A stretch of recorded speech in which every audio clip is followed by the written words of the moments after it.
بەڕێزانم لە خزمەت کتێبی نایابی الداء والدواء دەوای زانای پایەبەرز ئیبن القەیم ڕەزا ڕەحمەتی خوای لێبێ بەرنامە و زنجیرە وتارێکمان دانا بە ناوی ئاسایشی ڕۆح. هەموو ڕۆژانێکی یەکشەم لە خزمەت ئەم کتێبە پیرۆزە ئەبین، باسی ئەوەی بۆ کردین کە ئینسان بەچی دەرونی ئاسایش ئەبێ و دەرمانەکان و مەرهەمەکانی دڵی ئینسان کامانن و ڕۆحی ئینسان کامانن. فەرمووی قورئان خوێندنی زۆر، دوعاکردنی زۆر، کردەوەی ساڵحی زۆر، ئەمانە هەمووی مەرهەمن. دواتر لە باسی کردەوە هاتە سەر باس و خواسی ئەوەی کە گوناهەکان چی لە مرۆڤ ئەکەن، چۆن مرۆڤ بەرەو دواوە ئەهێننەوە. دواتر ئەم زانە پایەبەرزە هات باسی ئاثارەکانی گوناهی بۆ کردین، کاریگەریەکان کامانن کە ئینسان تووشی ئەبن بەهۆی گوناهەوە. کۆمەڵی کاریگەریمان لە محاضەرەی پێشووە باس کرد، ئەم ڕۆژ کۆمەڵێکی لە کاریگەریەکان باسەکەین. یەکەم دانەوتمان ئەو کەسێکەوە گوناه هەکات و گوێ ناداتێ حرمانی عیلمە بێ، زانستی نامێن، محروم ئەبێ لە بەرەکەتی عیلم. دووهەم محروم ئەبێ لە بەرەکەتی ڕزق، چۆن خواناسی ڕزقی حەڵاڵی بۆ ئینسان زیادە کرد، گوناه و عصیان و تاوانەکان ڕزقەکانی ناهێڵێ. سێهەم وتمان وەحشەیەک لە دڵی ئینسانە دروست ئەبێ بینی ئەم مرۆڤە لەگەڵ خوایە کە تێکەچێت، چێژەکانی لێ هەڵ ئەگیرێ و نا ئاسایشی ڕوو ئەکاتە دەرونی، واتە بینی ئەو خوا تێکەچێ. و هەروەها چوارەمین دانە بینی ئەو مرۆڤەکان تێکەچێ، زۆر کات لەگەڵ خێزانە، لەگەڵ ماڵ و مناڵە، لەگەڵ ئەولادی خۆیە، لەگەڵ دایک و باوکە، تووشی ئەنواع گرفت و کێشە ئەبێ. سبحان الله. عصیان ئینسان تووشی حاڵەتێک ئەکا لەگەڵ دەوروبەریە، نازانێ خۆی هۆکاری ئەم هەموو گرژێت چیە لەگەڵ دەوروبەر. زۆر کات بووە گەنجێک ئەڵێ ماوەسا هەرچی چاکە ئەکەم لەگەڵ ڕەفیق و هاوڵەکانمە بە خراپە لێکی ئەدەنە. ئەوە حتمان لە پەیوەندیەکە خەلەلێک هەیە، گوناهێک هەیە بێ ئینسانە بگەڕێتەوە سەر ئەو گوناهە و تەوبەی لێ بکە، لەعەلە بینی ئەکرێتەوە لەگەڵ عەبدەکانی خوایە.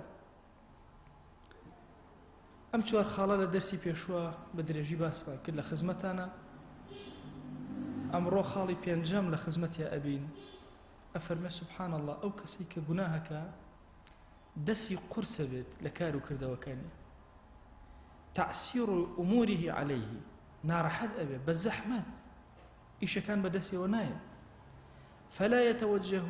لأمر إلا يجده مغلقا دونه أو متعسرا عليه.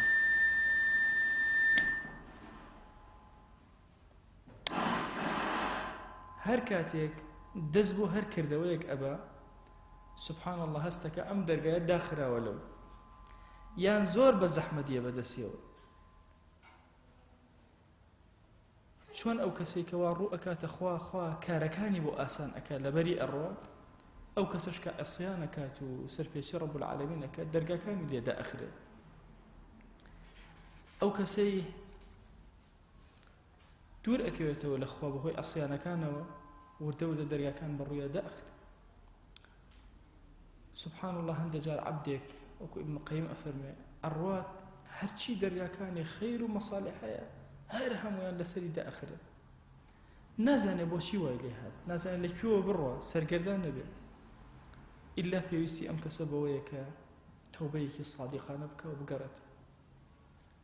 زانایانی کۆن هەندێک جار کە لە هەندێک شت گیریان ئەخوات دەرگایشیان لێ داخرا، دەرگای عیلم هاتن خەریکی خزمەتی عیلمە بوون، شتێک تێنە ئەگەیشتن، سووکە کتێبەکەیان دائەنایان و ئەمە هۆکارێتری هەیە، تۆ باجارێ دەست پێ بکەم. دەستی ئەکرد بە ئیستیغفاری زۆر، ئەستەغفیرڵڵای زۆر ئەپاڕایە، خوای عەفوم کە بەزەی بەسەرما ببارێنە. لە دوایە وردە دەرگاکانی بۆ ئەکرێت. بە هەمان شێواز هەموو کردەوەیە کە ئینسان بۆی ئەڕوات و بە عوسر و زەحمەت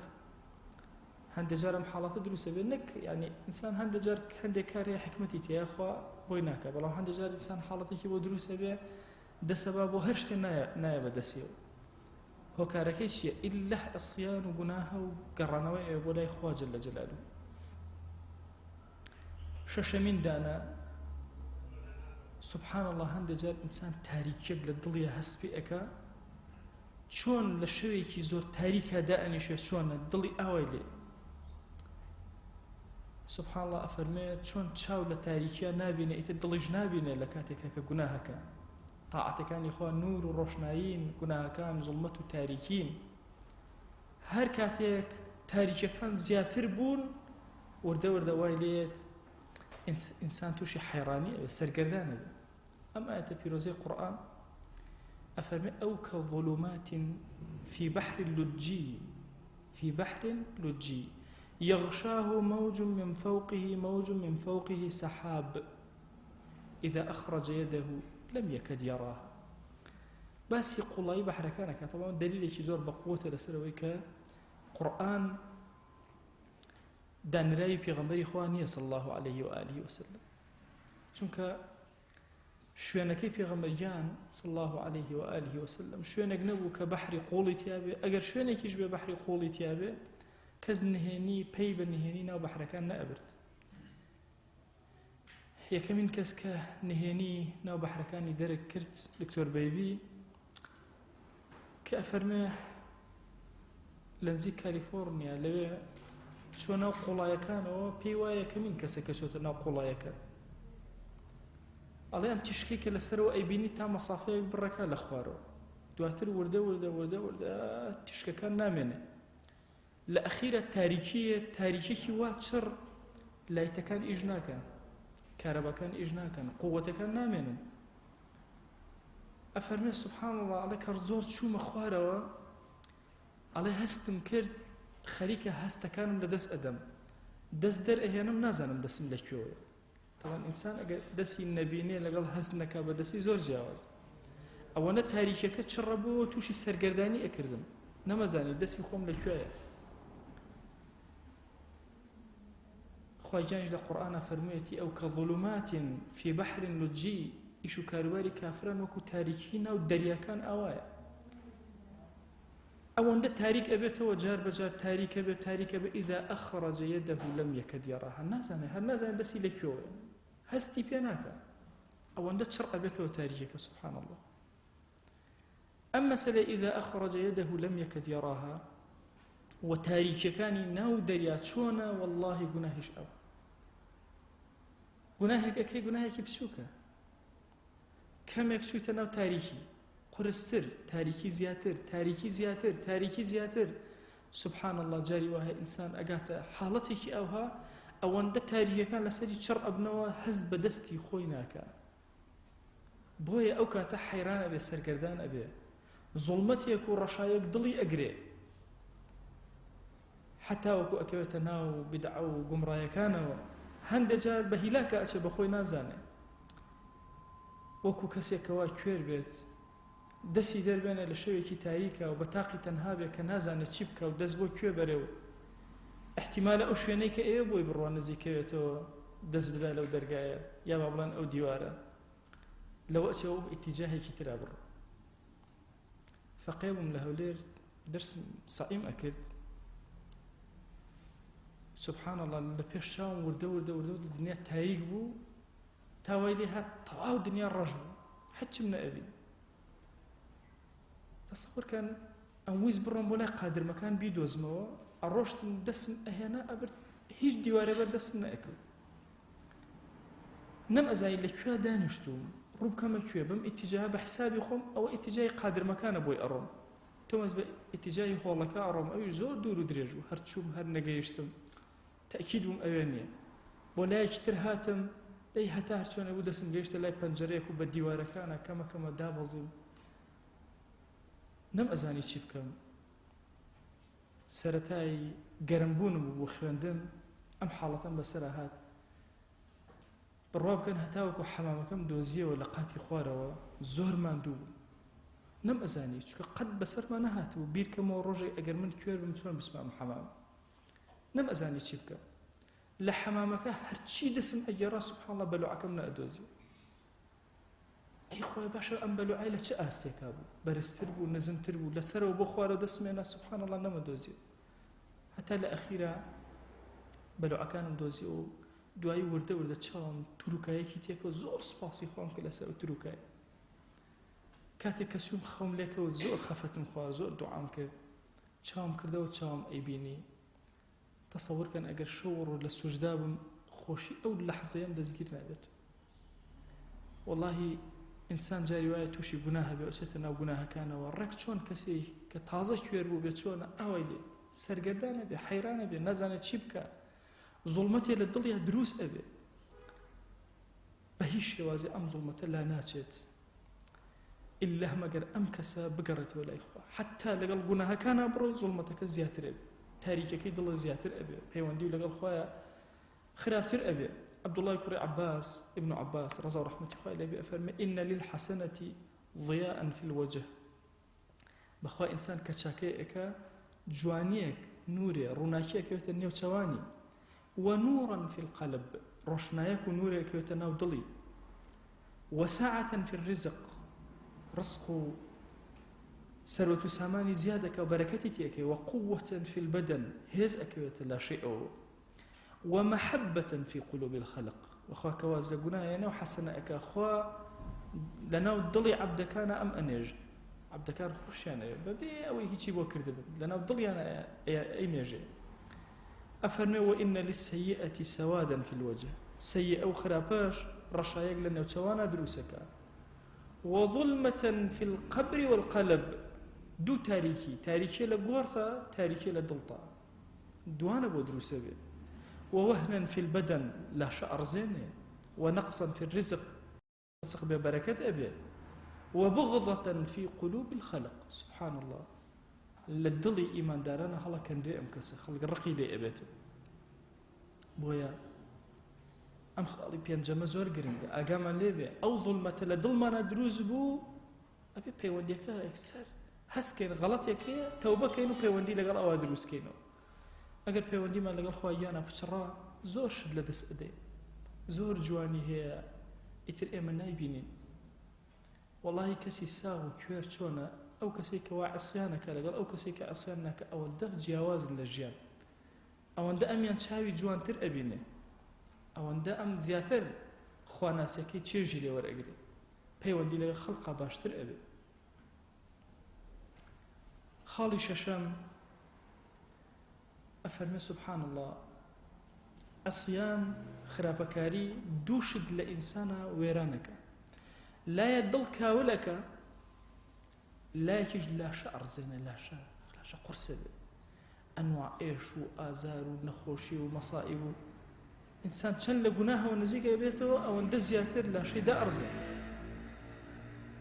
لە قەلبە لە دڵا دیارە و پێشتر باسمان کردووە ئەی باشە لە لاشەی ئینسانە چۆنە ئەفەرمێ سبحان الله قووەتی ئیماندار لە دڵیەتی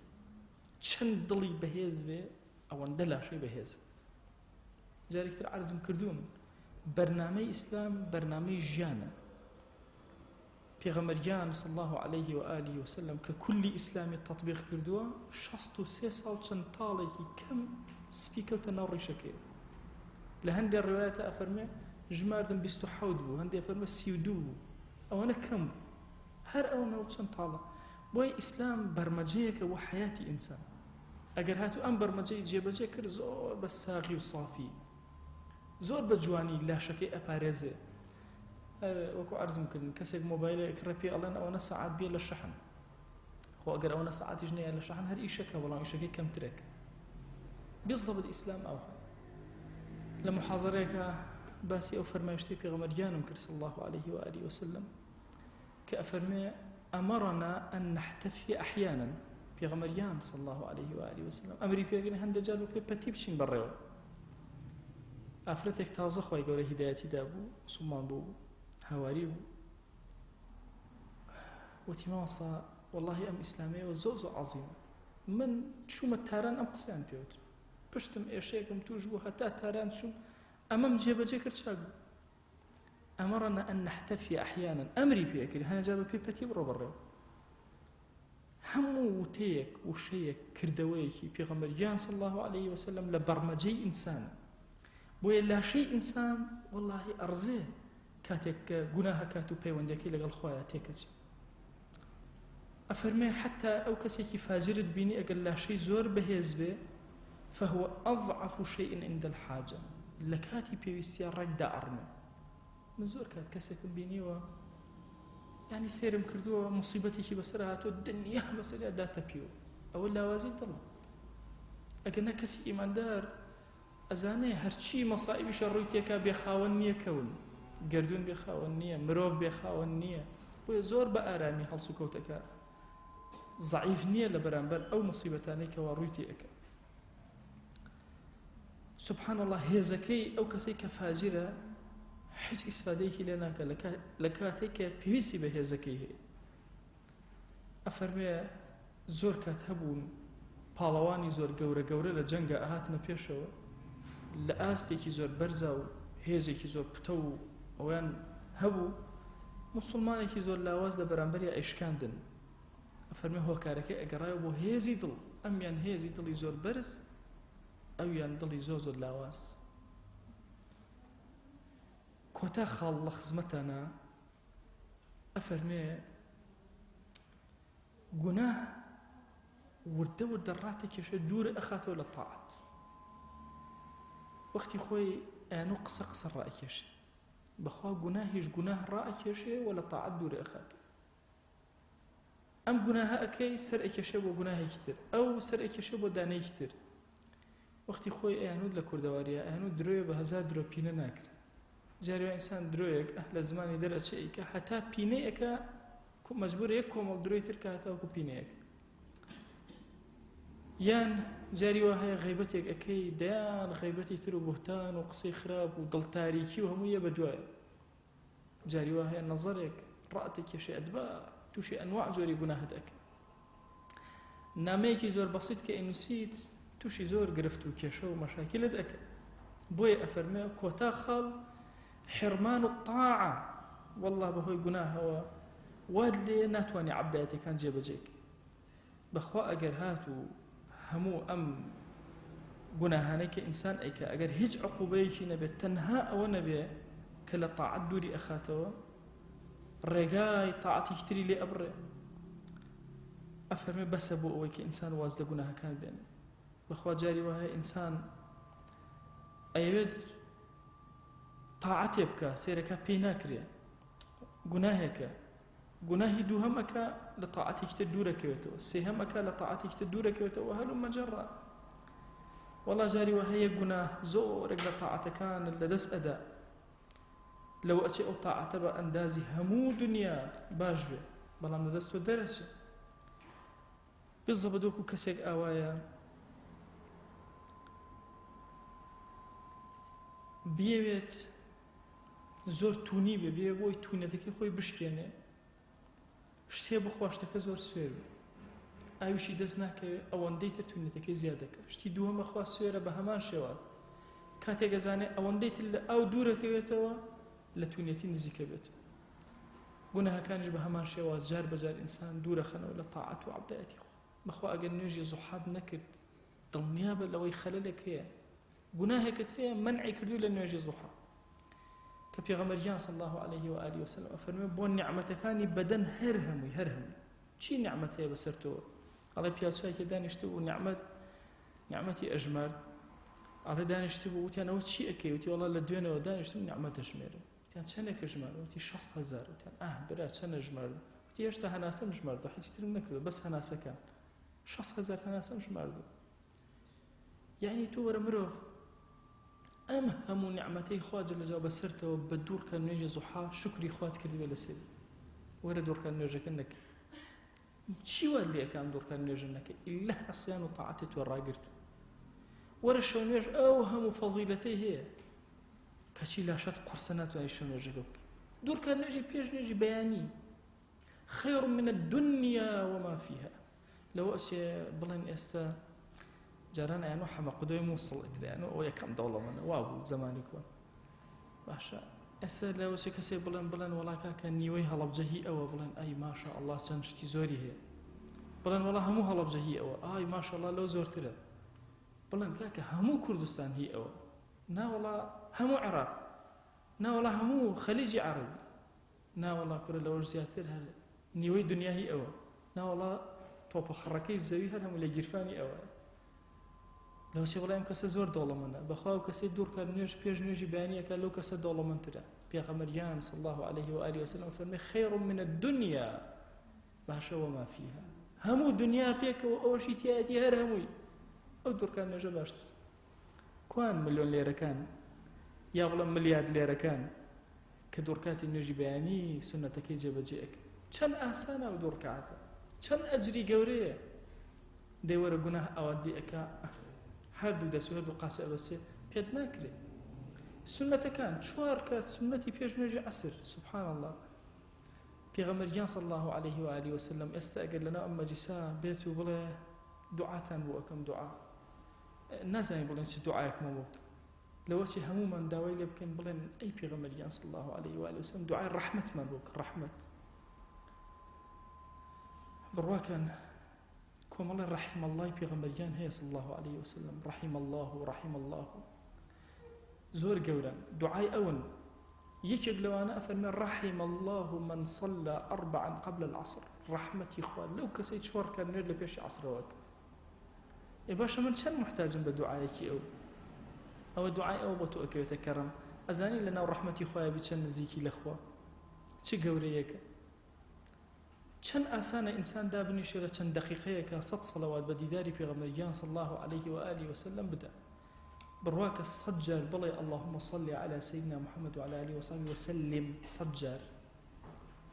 100 جار پێغەمبەری خوا صلی الله عليه وآله وسلم پێت ئەڵێ وعليكم السلام ورحمة الله وبركاته والله لە ڕوايەتێکا فەرمێن ناوت هێنە ناو تۆ چۆن ئەڵێ اللهم صل على سيدنا محمد ئەویش ناوت هێنە سبحان الله دەی وەرە مەسەلەن لەم قورب و نزیکیە وەرە بەهۆی گوناهەوە وردە دوورەکەویتەوە کاتێک ئەزانی هیچ یەکێک لەوانە لە دەستی تۆیان نامێنێ بۆیە ئێمە زۆر پێویستمان بەوەیە کە بە چاکی و بە باشی خۆمان دوور خێنەوە لە گوناهەکان لەعەل خۆی گەورە دەرگای خێرمان لێ ئەکات بەخوا بەڕێزەکانم جاری وهەیە بە عەسیانێکەوە ئێمە سەرگەردە نەبین بێئاگا لەوەی دڵمان تاریکە بێ بینمان لەگەڵ خوا تێکەچێ بینمان لەگەڵ عەبدی خوا تێکەچێ لاشەمان دا ئەڕزێ 1 ملیۆن مشکلە ڕوئەکاتە ماڵ و مناڵمان هەمووی بەهۆی عەسیانێکەوەیە کە دەستی لێ هەڵناگرین و خۆمان و بینی خۆمان و خوا ئەزانین کامە پێویستمان بە گەڕانەوەیەکی زۆر گەورە هەیە بۆ حوزوری خوا پێویستمان بە تەوبەیەکی صادقانە هەیە بۆ ئەوەی ئاسایش بۆ ڕۆحمان بێت بەخوا ئاسایش بۆ دڵمان نایەت هەتا وەکو خۆمان یەکلا نەکەینەوە لەگەڵ ڕەب العالەمینە و پەیوەندێکی پتە و لەگەڵ ئەو خۆشەویستەمانە نەبەستی لێ ئەپاڕێنەوە لە ذاتی پاکی پەروەردگار و داوای لێ ئەکەین کە خوای گیان ئێمەی گوناهباری خەجاڵەتبار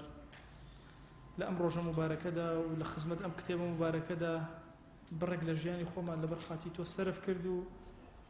لەم کەمە عمری خۆمانە دانیشتین لە خزمەت ئەم کتێبە نایابەدا یا ربی خوای گیان بەهۆی ئەم عەمەلە صالحەوە کە کردمان لە گوناهەکانمان ببورە یا رب العالمین خوای گیان نێوچەوانمان بگرە بۆ خەیر دوورمان خەرەوە لە گوناهەکان یا ئەکرەم الئەکرەمین خوای گیان بەزەی خۆت بەسەر ئەم مەجلیسا ببارێنە عەفومان کە لێمان خۆش بە لوتفی خۆت لەگەڵمانە بجۆڵێرەوە یا ربی خوای گیان دڵمان ئارام کە ڕۆحمان ئاسوودەکە خوای گیان داوان لێکەین بە ناوی جوانت بە صیفەتی بەرزە بە ئیسمی عەظەمت خوای بەزەی خۆت بەسەرمانە ببارێنە عاقبەتمان پڕ خەیر کە خوای گیان تو گەورەی خۆت خوای گرفتەکانمان چارەسەر کە مەمان دەرە دەستی خۆمان یا ئیلاهی یا ئەکرەم الئەکرەمین یا ربی خوای گیان بەڕەحمەت و کەڕەمی خۆت بە بەزەی خۆت بە لوتفی خۆت خوای گیان ئەم دوعانەمان لێ وەرگرە لە گوناهی دایک و باوکمان ببورە لە گوناهی برا و خوشەکانمان ببورە لە گوناهی خێزان و هاوسەر و مناڵمان ببورە تو گەورەی خۆت خوایە بەزەی و کەڕەمی خۆت بەسەرمانە ببارێنە گرفتەکانمان بۆ چارەسەر کە ئەومان بێحاڵ و ماڵە ماڵداری کە ئەومان بێ مناڵە مناڵی پێعەتاکە ئەومان بە مناڵە مناڵەکانی ساڵح کە خوای گیان داوات لێکەین بە ناوی جوانت بە صیفەتی بەرزە بە ئیسمی عەظەمت هەر کەسەمان خوای قەرزارە قەی سەرشانی سووکە نەخۆشین شیفامان بۆ بنێرە یا ربی خوای دڵمان شپرزە ئارامی کەرەوە دڵمان یا ئەکرەم الئەکرەمین خوای گیان عەفو و مەرحەمەتی خۆت کەڕەمی خۆت بەسەرمانە ببارێنە خوای گیان بە ئەندازی هەناسەی مەخلوقاتی خۆت سەلام لەم مەجلیسەی ئێمە بە حوزوری پێغەمبەریان صلی الله عليه و آله وسلم ببارێنە یا ربی خوایە یەک ناومان لە خزمەتیا بێنە یا ئەکرەم الئەکرەمین خوای داوا لێ ئەکەین بە ناوی جوانت بە صیفەتی بەرز بە ئیسمی عەظەمت گوناهێ بە ئاشکرا کردومانە عەفومان کە گوناهێ بە پەنهان کردومانە عەفومان کە لە گوناهی دەستمان ببورە لە گوناهی چاومان ببورە لە گوناهی زمانمان ببورە لە گوناهی گوێ و لوتمان ببورە لە گوناهی دڵمان ببورە یا ئەکرەم الئەکرەمین لە گوناهی قات و داوێن و عەورەتمان ببورە خوای گیان لە گوناهی خەیاڵەکانمان ببورە یا ئەکرەم الئەکرەمین خوای گیان داوات لێ ئەکەین بە ناوی جوانت بە صیفەتی بەرز بە ئیسمی عەظەمت بەخوا پەروەردگارە زمانی ئێمە کولە لە دوعایە هەر چاکەیە پێغەمبەرگیان صلی الله عليه و آله وسلم داوای لێ کردووی ئێمەش داوات لێ ئەکەین و پێمان عەتاکە یا ئەکرەم الئەکرەمین خوای گیان تۆ زۆر سەخیت یا ئەکرەم الئەکرەمین هەر خراپەیە ئەو خۆشەویستە پەنای پێگرتووی ئێمەش پەنات پێئەگرین و پەنامان بدە یا ئەکرەم الئەکرەمین یا ربی خوای گیان سپاردە هیچ کاتێ لای تۆ زایە نەبووە و نەفسی خۆمان سپاردەی تۆ کرد دایک و باوکمان سپاردەی تۆ کرد ئەولاد و خێزان و هاوسەرمان سپاردەی تۆ کرد برا و خوشەکانی خۆمان سپاردەی تۆ کرد ئومەتی پێغەمبەری خوامان صلی الله عليه وسلم سپاردەی تۆ کرد هاوڵ و خۆشەویستەکانمان سپاردەی تۆ کرد یا ربی خوایە سپاردە لای تۆ زایە نابێ و گەنجی ئەم وڵاتی خۆمان سپاردەی تۆ کرد یا ربی خوای گیان سپاردە لای تۆ زایە نابێ ئەی ئیلاهی وا خۆمان سپاردەی تۆ کرد یا ئەکرەم الئەکرەمین ئیمانمان سپاردەی تۆ ئەکەین بیر و باوەڕمان سپاردەی تۆ ئەکەین تاعەتەکانمان سپاردەی تۆ ئەکەین یا ربی خوایە قبوڵمان کە خوایە قبوڵمان کە خوایە ڕەزامەندی خۆت بەسەرمانە ببارێنە خوایە ڕەزامەندی خۆت بەسەرمانە ببارێنە بە ئومەتی محەممەد المصطفى عليه الصلاة والسلام قبوڵمان کە یا ربی خوایە گیان دڵەکانمان ئاسایش و ئارام کە ماڵەکانمان ئاسایش و ئارام کە وڵات و نیشتیمان و شارمان ئاسایش و ئارام کە ئومەتی پێغەمبەری خوا صلی الله عليه و آله وسلم ئاسایش و ئارام کە یا ربی خوای گیان عەفو و مەرحەمەتی خۆت بەسەرمانە ببارێنە یا ربی خوای گیان داوات لێ ئەکەین بە گەورەی خۆت بەرەکەت بخەرە عومرمان بەرەکەت بخەرە کاتمان خوای گوناهەکان لە پێش چاومان بێزراو کە تاعەتەکان لە پێش چاومان شیرین کە ڕەحمەت و کەڕەمی خۆت بەسەرمانە ببارێنە عەفومان کە یا ئیلاهی عەفومان کە یا ئیلاهی خوای گیان ئەلەم مەجلیسا و لە خزمەت ئەم کتێبە چۆن ئاوا کۆبووینەوە لە بەرەکاتی ئەم کتێبە بەشمان مەکە یا ئەکرەم الئەکرەمین لە بەهەشتە ئابە و شێوازە کۆمان کردەوە لە خزمەتی پێغەمبەری خوایە صلی الله عليه و آله وسلم خوای هەموو حرفێک هەموو کەلیمەیەک هەموو وشەیەک هەموو هەناسەیەک کە لە خزمەت ئەم کتێبە ئەیدەین خوای بیکەرە خەیر و بەرەکەت بەسەر ئومەتی پێغەمبەری خوایە صلی الله عليه وسلم بیبارێنە بەسەر عولەمای ئەم ئومەتا بیبارێنە یا ئەکرەم الئەکرەمین یا ربی خوایە لە کەیدی زاڵمان بمان پارێزە لە فێڵی زاڵمان بمان پارێزە عیبەکانمان بشارەوە یا رب العالمین خوای گیان شەرمەندەی بەردەم دیوانی تۆین هانامان بۆ لای تۆ هێناوە خوایە بۆ خاتی گەورەی خۆت عەفومان کە یا ربی خوایە عەفومان کە یا ربی خوایە عەفومان کە خوایە بەزەیی خۆت بەسەرمانە ببارێنە لێمان خۆش بە یا ئەکرەم الئەکرەمین یا ربی خوایە داوات لێ ئەکەین بە ناوی جوانت بە صیفەتی بەرزە بە ئیسمی عەظەمت خوای گیان سەربەرزی بەردەم دیوانی خۆتمان کە خوایە سەربەرزی بەردەم دیوانی خۆتمان کە تو گەورەی خۆت خوای گیان بمان گێڕە لەو عەبدانەی بەسەری بەرزەوە بە لیقای تۆ شادە بن یا رب العالمین زەلیلی بەردەم گوناهەکانمان مەکە زەلیلی دەستی زاڵمانمان مەکە زەلیلی سەر جێگەمان مەکە تووشی نەخۆشە کوشندەکانمان مەکە یا ئەکرەم الئەکرەمین بەزەیی خۆت بەسەرمانە ببارێنە بەزەیی خۆت بەسەرمانە ببارێنە ئەم دوعانەمان لێ قبول کە خوای گیان ئێمەی گوناهبار دەستی خەجاڵەتیمان بۆ لای تۆ بەرز کردێتەوە خوای گیان دوعاکانمان لێ قبول کە خوایە دوعاکانمان لێ قبول کە خوایە دوعاکانمان لێ وەرگرە یا ئەکرەم الئەکرەمین ئامین ئامین والحمد لله رب العالمين وصلى الله على سيدنا محمد وعلى آله وصحبه وسلم تسليما كثيرا أبدا إلى يوم الدين خواهي لهم لا يكون مبوري وخالي ما قبولك